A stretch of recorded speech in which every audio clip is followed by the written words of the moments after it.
Vamos começar direto pelo centroavante, porque eu acho que é óbvio.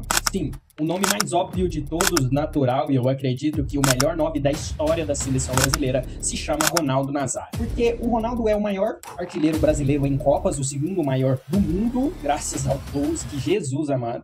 Ele tem força, velocidade e técnica em um nível único, um finalizador brutal. Ele se dá muito bem com tabelas curtas, dribles rápidos e a infiltração dele dentro da área é uma das melhores de todos os centroavantes da história. Ele aproveita como ninguém os passes dos meio-campistas e é exatamente isso que eu quero explorar aqui. A gente tinha outras opções como o Romário, por exemplo, porém na minha concepção eu quero um centroavante que consiga ganhar de qualquer zagueiro das outras seleções e por isso eu optei por alguém que é a combinação perfeita de físico e técnica. Eu sei que eu vou irritar muita gente por não colocar o Richarlison aqui, que é um mito sagrado da posição, mas eu vou dar essa chance pro menino Ronaldo que tá começando agora, tá vindo de um bom momento e ele entra como o centroavante dessa nossa seleção. Bom, imagina que começou a temporada celestial. Foi entregue para cada país, pelos deuses do futebol arte, uma pedra que permite despertar os seus jogadores históricos e formarem um Dream Team para eles se enfrentarem no altar do futebol São Januário. Ah, meu Deus do céu, São Januário é foda. Bom, eu fui incumbido de escalar os 11 titulares que vão representar o Brasil nessa batalha divina. E a primeira regra desse torneio é: você não pode apenas fazer uma escalação, você tem que criar um sistema de jogo como um técnico que vai colocar essa seleção para funcionar em campo. Não é só escalar os maiores nomes, os nomes históricos e não fazer isso funcionar dentro de um sistema de jogo. Segunda regra, você precisa ter coerência nas escalações. Lembre-se, você vai bater de frente com outras seleções. Não adianta você escalar, sei lá, o goleiro histórico, o venerado do Fluminense, com 1,76 de altura, independente da habilidade que ele tinha pra época, a Alemanha vai escalar o Neuer. Terceira regra, eu sou o técnico, eu criei o sistema de jogo. Faça o seu sistema de jogo e aí a gente compara. Nada de achismo aqui. Essa é a minha seleção dos sonhos se o Zizou fosse técnico e tivesse que escalar essas lendas e colocá-las em campo. Agora, você já sabe as regras do torneio, acompanha a minha escalação e vamos ver se você tem uma versão melhor do que a do francês aqui. Eu duvido muito, porque eu não sei se a sua seleção,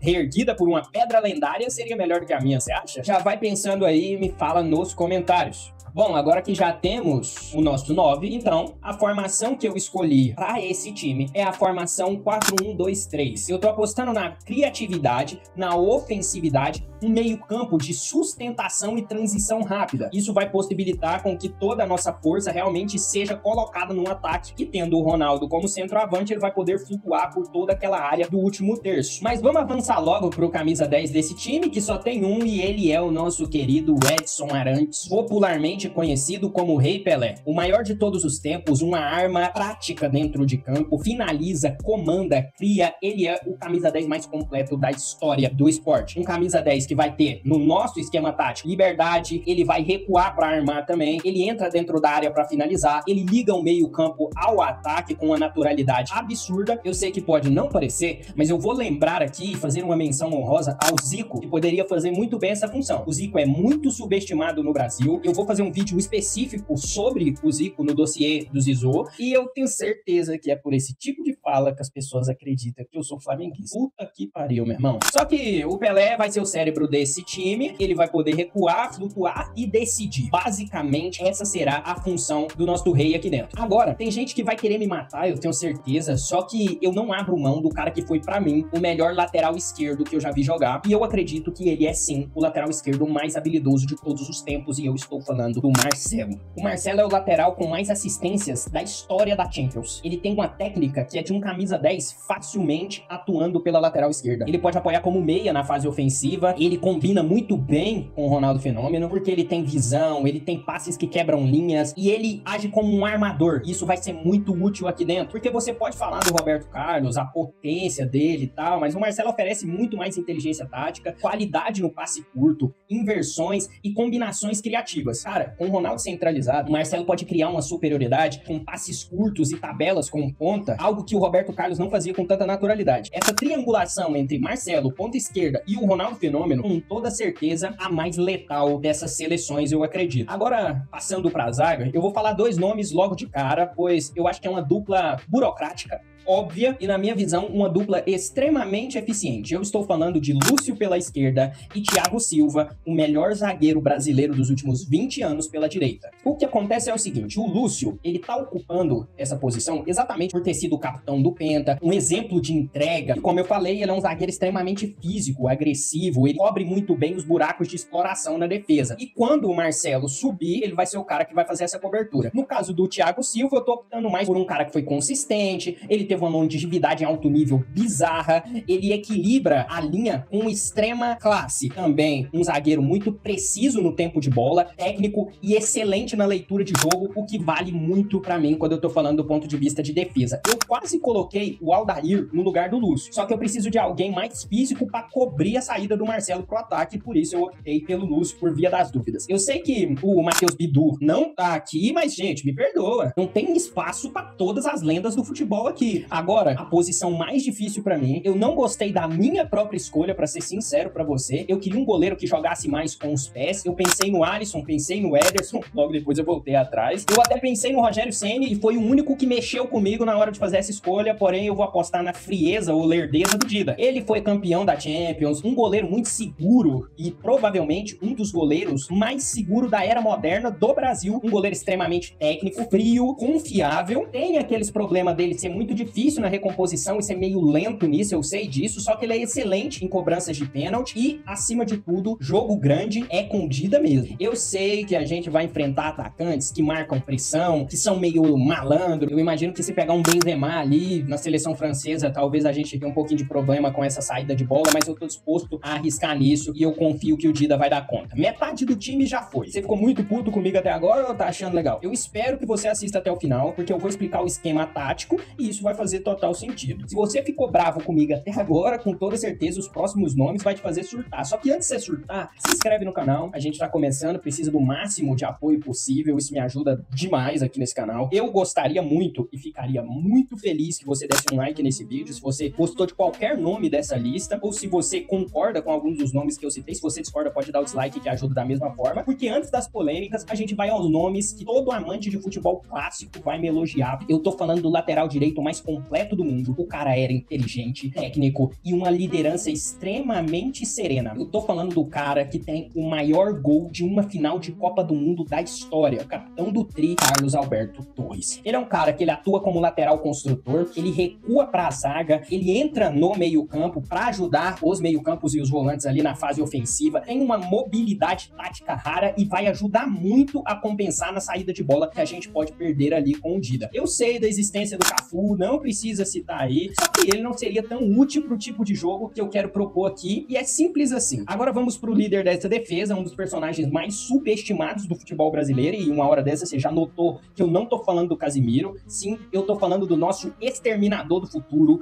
o Dunga vai tomar conta da volância. Eu acho que eu sou o único cara que percebeu o quanto que o Dunga é a cara do Schwarzenegger. Não tem como, brother. Bom, irmão, por uma Copa de Dream Team, precisamos de alguém focado, um cão de guarda, e o Dunga entrega a segurança, a liderança e o equilíbrio que a gente precisa. Ele foi o capitão do Tetra, um símbolo de controle emocional e foco, um líder tático, ele marca, orienta bem a linha de defesa, começa jogadas longas e ele protege bem a entrada da área. Eu não citei o Casimiro, não porque ele não seja esse tipo de jogador, mas vamos deixar o cara fazer as lives dele lá, tem um monte de casa pra ele reagir, deixa o cara tranquilo na dele lá, porque agora eu vou pro meio campo, o que seria o segundo volante nessa seleção, e precisa ser alguém técnico que dê suporte em todas as fases da defesa, contra-ataque, principalmente nas transições. A gente trouxe o Falcão, jogador extremamente inteligente e de elite, meu amigo, um QI de futebol esplendoroso, é o cara que vai manter o controle no meio campo, fazer muito bem as transições, ele vai girar o jogo com extrema classe, distribuir, ele pisa na área no tempo certo, vai ser uma arma completa para equilibrar esse meio campo. Eu não vou me aprofundar muito aqui no porquê que eu não escolhi o Sócrates, porém saiba de uma coisa, eu quero o homem mais completo pro trabalho, por esse motivo eu fico com o Rei de Roma. E antes de falar os dois pontas, comenta se você gostaria que eu fizesse disso um quadro recorrente aqui, montando os Dream Teams das principais seleções e no final fazendo um grande campeonato celestial. O que tu acha disso? Seria um projeto de longo prazo e extremamente extremamente trabalhoso, mas eu estaria disposto a fazer isso daí se eu tiver a ajuda de vocês. Então, comenta a sua opinião e se a próxima seleção deve ser a minha amada França. Vamos à ponta direita do time. E agora eu acho que chegou a hora de falar sério, porque eu sei que nós somos um país formado por grandes jogadores de ataque, sabe? Eu sei que existe uma dificuldade enorme no brasileiro de enxergar de forma objetiva qualquer coisa que tenha mais de 10 anos, ou coloque um patamar inexistente, ou rebaixa demais, simplesmente seus olhos não pôde ver aquela beleza de forma pessoal, então ele trata como se não fosse nada. Dito isso, essa competição é um tiro curto por esse motivo. Eu vou trazer pra ponta o cara que é esquecido até pela instituição, que ele ganhou um título praticamente sozinho. Ponta direita, decisivo e imortal da nossa seleção é o Garrincha. Um dos maiores dribladores da história, herói do título de 62, ele vai manter a amplitude, ele vai quebrar as defesas através do drible e trazer toda a marcação que ele puder para clarear ali o meio, abrindo espaços pro Pelé. Eu sei que a gente tem que fazer algumas menções honrosas, como o Jairzinho, por exemplo, a gente tem outros pontas direitas, mas na minha visão essa posição ela é do Garrincha, principalmente pelo tamanho do campeonato. Se fosse um campeonato de pontos corridos, seria outra conversa. Agora, por ser um tiro curto, eu vou apostar no driblador do Rio de Janeiro. A gente vai finalizar agora o time com ponta esquerda, e aqui eu tenho que te confessar que foi uma decisão muito difícil. Só que eu preciso que você entenda que o vídeo ainda não acabou. Segura aí, que eu vou te mostrar como que vai funcionar o sistema de jogo, para depois você comentar sobre as minhas escolhas específicas. Aqui eu optei por alguém mais constante, capaz de ser um segundo ponto de desequilíbrio no meio com o Pelé, e por esse motivo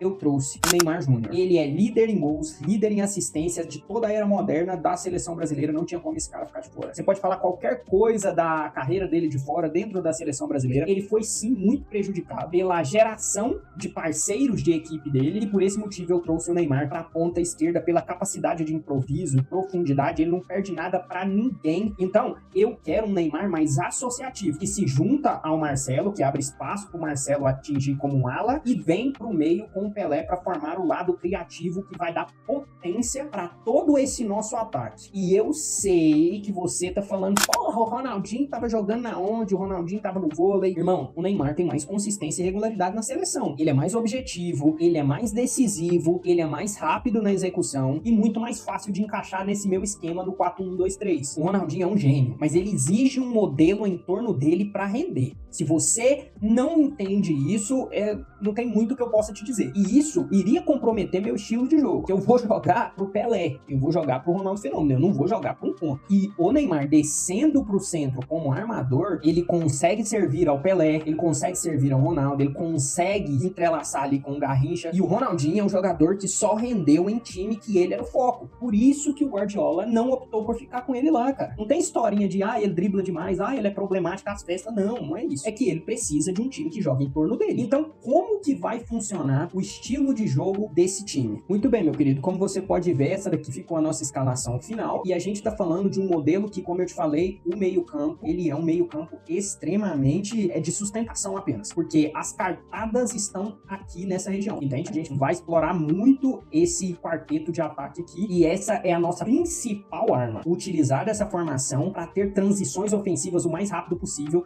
e quando a gente estiver no ataque, conseguir manter isso da melhor maneira possível, oprimindo o adversário de forma que eles não consigam respirar. Qualquer coisa que vai acontecer nesse time vai passar por esses dois caras aqui. Então, a partir do momento que eu tiver essa triangulação aqui, acabou. Eu mato qualquer defensor, qualquer linha de 4 é quebrada a partir do momento que eu tenho um cara extremamente criativo aqui e uma potência que pode facilmente fazer esse movimento aqui. Então, assim, de alguma forma, eu tenho um estilo de jogo que se compõe num ataque extremamente poderoso e um meio-campo que tem como único objetivo esse cara guardar a defesa como guardião da porta do inferno, e esse cara aqui vai fazer o trabalho de transicionar o mais rápido possível para os caras mais criativos e, acima de tudo, os caras com maior capacidade de improviso e com uma visão de jogo excepcional. Esse daqui vai ser uma linha de suporte dentro da saída de bola, tanto como uma opção também de transicionar a bola para cá.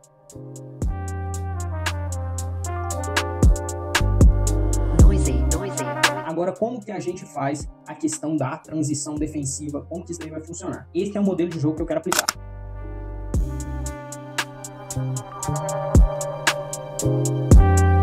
Então tá na região defensiva. O Dunga veio, roubou a bola aqui, passou diretamente pro Pelé, avançou e a gente voltou de novo para aquele nosso sistema, e aí o contra-ataque é mortal. Eu sei que pode parecer meio confuso para alguns, ou muito, sei lá, despirocado para outros. Eu só quero que tu entenda o porquê que eu escalei esse time, exatamente para eles jogarem dessa forma.